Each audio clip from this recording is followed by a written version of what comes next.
Bom dia, pessoal. Vamos de BTC na manhã desse domingo, 23 de março. Agora na Espanha, 10 horas e 53 minutos. No Brasil, 6 e 53 da manhã.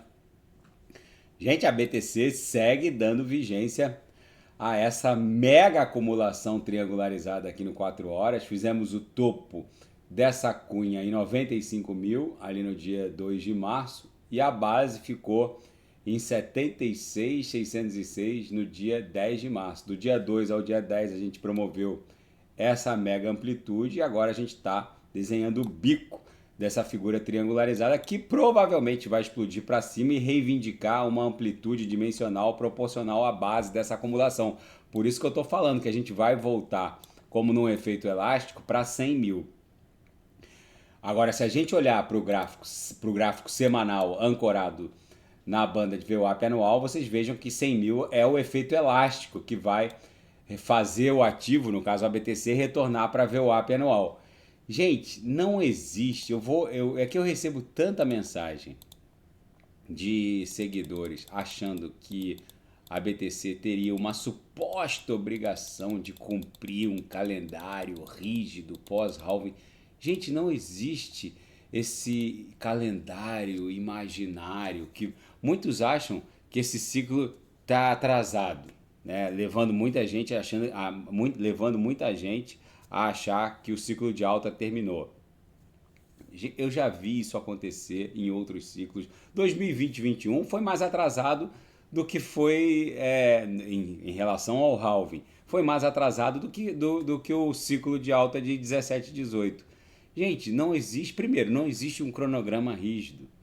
E outra, é a primeira vez que a BTC starta um movimento de alta, porque é inegável que a BTC rompeu a máxima do ciclo anterior em 69 mil e foi buscar 109 até agora.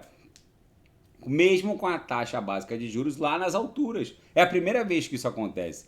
Então, primeiro, não há nada, não existe esse suposto cronograma rígido que ficam imaginando e me enchendo a minha caixa de mensagens. Isso não existe. E outra, nada está atrasado. Nunca houve um calendário a ser respeitado. Ainda mais com um ciclo atípico desse, com a taxa básica de juros lá em 4,5%. Este, basicamente, é a primeira vez que a BTC performa bem, é, conseguindo superar a máxima do ciclo anterior, mesmo com a taxa básica de juros num patamar recorde e com o balanço patrimonial do Fed sendo escoado. Agora que eles cessaram o escoamento, vão reduzir de 25 bi mês para menos de 5 bilhões de dólares mês.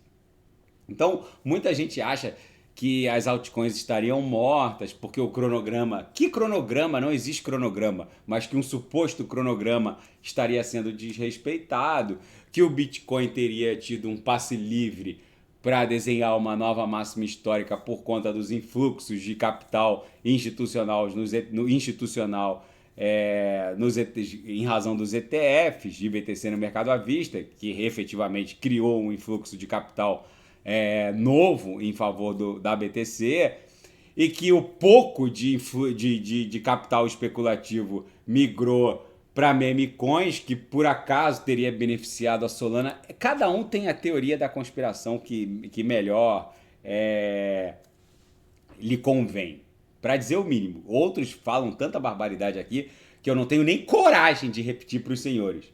Cada um inventa a própria teoria da conspiração. Gente, eu preciso esclarecer o seguinte: nunca houve esse tal desse calendário. O que há são ciclos que têm que respeitar as especificidades de cada ciclo. Esse ciclo ele está sendo especificamente mais desafiador porque há uma série de pontos fora da curva. O primeiro deles é essa taxa básica de juros tão longeva, num patamar tão absurdamente alto por tanto tempo.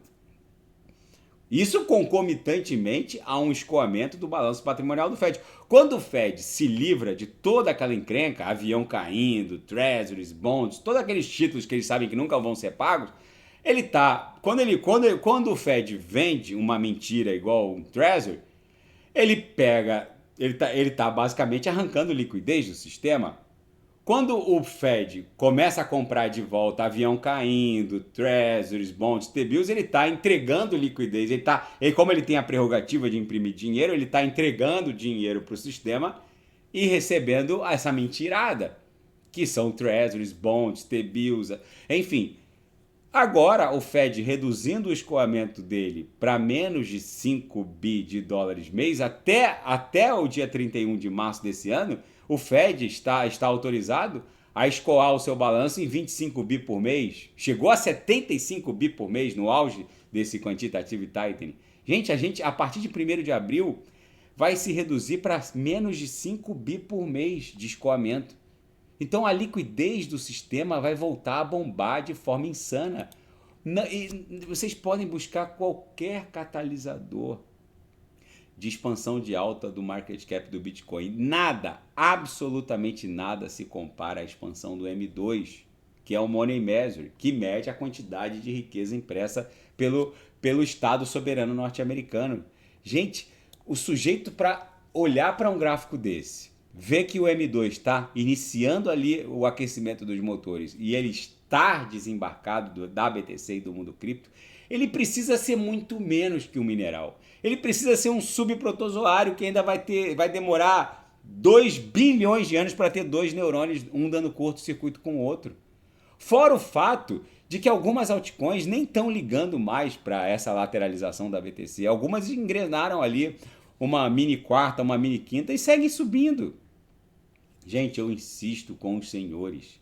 Quem não sabe o que comprar, é só clicar no link abaixo, Gemas Altcoin Alert.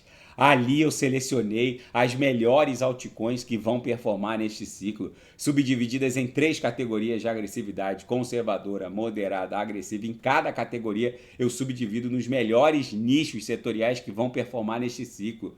AI, DeFi, DeFi, que é a infraestrutura descentralizada, RWA, que é a tokenização de ativos do mundo real. Não esperem um departamento do Tesouro norte-americano emitir de forma nativa pelo departamento um Treasury via token TRC20 na rede Tron ou ERC20 na rede ETH, porque quando isso acontecer, vocês vão pagar por uma ETH 7, 8 mil dólares e por uma BNB 3 ou 4 mil dólares. É só isso que vai acontecer. Vocês precisam higienizar as próprias redes sociais. Na seara fática, um analista aqui da Daily Hold prevê novos rallies históricos para o Bitcoin e diz que a gente está no estágio 2 de 3 estágios. Os ciclos são compostos por um bear market, uma grande acumulação, que segundo ele já terminou, e o início da atração parabólica, que segundo esse analista pode acontecer a qualquer momento. Então, não há uma janela segura de embarque. Fora o fato de que algumas altcoins já estão performando bem. Vocês vejam que o Others/BTC claramente já desenhou fundo. Agora eu vou sair aqui da BTC e vou botar Others/BTC, que são as altcoins de baixa capitalização cotadas em BTC. O Others/BTC já desenhou fundo, gente. Olha aqui, ó. Olha aqui. A gente estava transitando... Vejam os ciclos anteriores. Aqui são as altcoins de baixa capitalização cotadas em BTC. Vejam os ciclos anteriores. Toda vez que a gente tocou nessa LTA, foi o início da atração parabólica. Só que a gente estava transitando por baixo da banda de VWAP anual. Agora a gente está... Esse corpo real dessa semana talvez seja o último vendedor, porque virou um doji levemente vendedor. Não deixem o Others reivindicar a VWAP anual, porque aí, meus amigos, vocês facilmente vão pagar 15 dólares numa Atom, 300 numa LTC e por aí vai, 1.500 numa BNB, porque toda vez que o Others cotado em BTC avança para cima da VWAP anual, aí a atração parabólica, aquela corrida maluca pelas altcoins já começou, não há uma janela temporal segura de embarque. E o que são os roll-ups nativos da rede ETH? Um dev da Ethereum Foundation, o Justin Drake, ele deixou todo mundo em polvorosa, dizendo que a ETH agora vai reivindicar a descentralização dos rollups, criando soluções de camada 2 nativas, onde os usuários podem se sentir seguros para manter, por exemplo, 10 milhões de dólares em ativos nos rollups ou na camada mãe, na rede ETH, como se estivessem armazenando na própria rede Ethereum, na camada mãe. O que isso significa? A partir de agora, os rollups como o Arbitrum, Optimism, a própria Polygon vão poder... Porque como funciona um rollup? O rollup ele é subordinado à private key do endereço que o criou.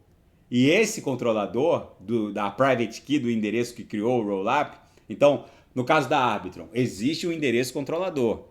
No caso da Optimism, existe um endereço controlador. Por quê? É um endereço que cria as regras, diz a quantidade de transações que tem que ser aglutinadas para cunhagem em bloco. Normalmente fazem uso de uma tecnologia zk-sync ou uma prova de conhecimento zero para poder aglutinar uma determinada quantidade de transações e cunhar na camada mãe. Por isso que são rollups ou soluções de camada 2. Só que agora, com esse update da rede Ethereum, os rollups, ou seja, os addresses controladores, podem renunciar ao controle e entregar para a camada mãe. Então os rollups vão ter o mesmo nível de descentralização da camada mãe e ninguém ficará sujeito às intempéries do controlador. Resumindo em miúdos, a Ethereum está ofertando a sua garantia de descentralização para qualquer rollup que queira renunciar à chave controladora em favor da camada mãe. Gente, isso é revolucionário. Só que desperta um novo alerta para as soluções e gargalos da Ethereum Foundation. Será que eles estão enxergando nos rollups a solução para a escalabilidade e desistiram de escalar a camada mãe? Porque com essa possibilidade dos criadores dos rollups poderem renunciar ao endereço controlador em favor da camada mãe, criando uma solução de camada 2, como uma Optimism, uma Arbitrum, com o mesmo nível de descentralização da própria camada 1, da camada mãe, será que eles não vão solucionar a escalabilidade da camada mãe, da rede ETH, ERC20?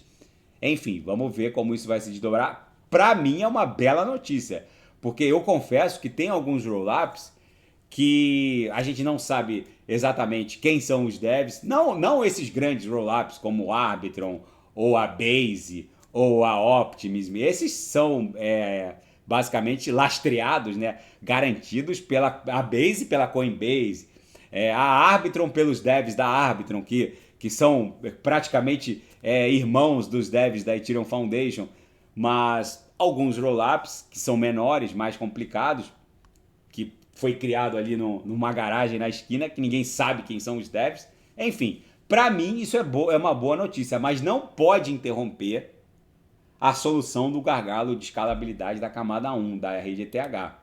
E as stablecoins lastreadas em ouro estão ganhando muita capitalização e alguns analistas dizem que elas superarão as próprias stablecoins lastreadas em 1 para 1 em relação ao dólar. Gente, eu confesso que eu adoro usar a Tether Gold. O código de negociação é XAU Tether, XAU Tether, que ela é basicamente pareada 1 para 1 contra a onça de ouro.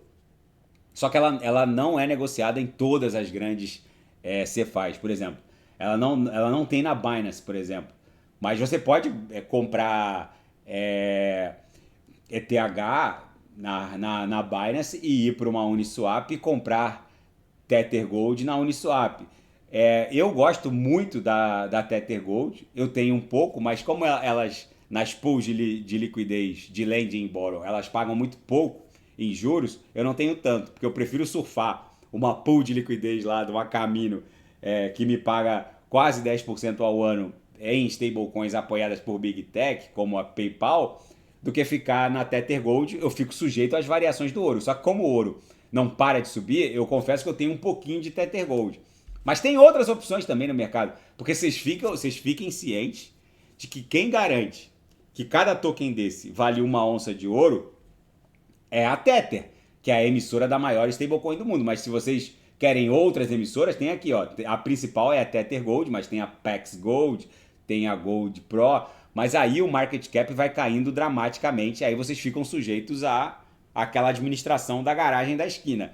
Eu prefiro ficar posicionado em Tether Gold, né, que é uma stable, que é a maior emissora de stablecoin do mundo e que tem um market cap auditado, enfim, do que ficar na emissora de ouro tokenizado ali da garagem da esquina. Mas aí vai de cada um. Eu gosto muito da Shao Tether, que é a Tether Gold.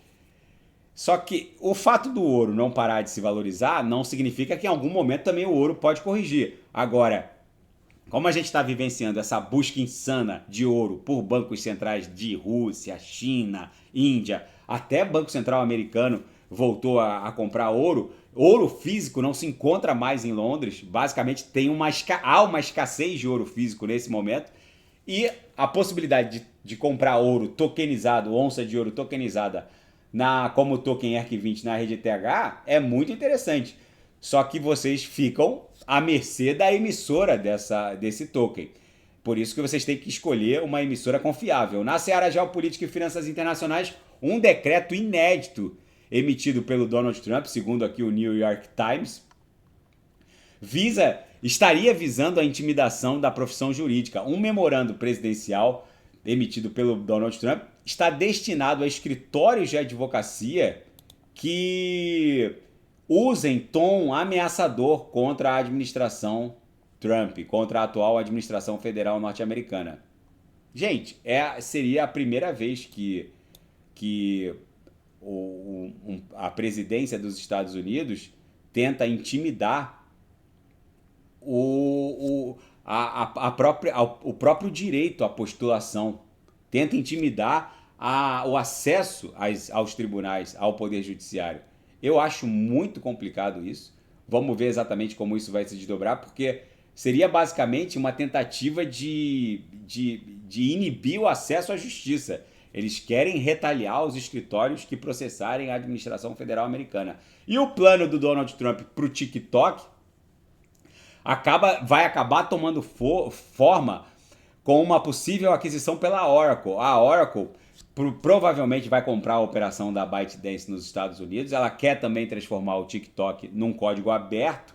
O vice-presidente J.D. Vance estaria contornando as arestas para que esse acordo seja ultimado e o TikTok não saia da jurisdição norte-americana. E um ataque aéreo israelense matou o líder político do Hamas, o Salah al-Bardewell. Salah al-Bardewell e sua esposa foram mortos no ataque israelense realizado há poucas horas atrás. Enfim, esse conflito agora segue escalando. O cessar-fogo entre Hamas e as forças de Israel foi para o saco. Agora, nesse momento, o BTC segue dando vigência a uma acumulação triangularizada que tem por centro gravitacional a MM200.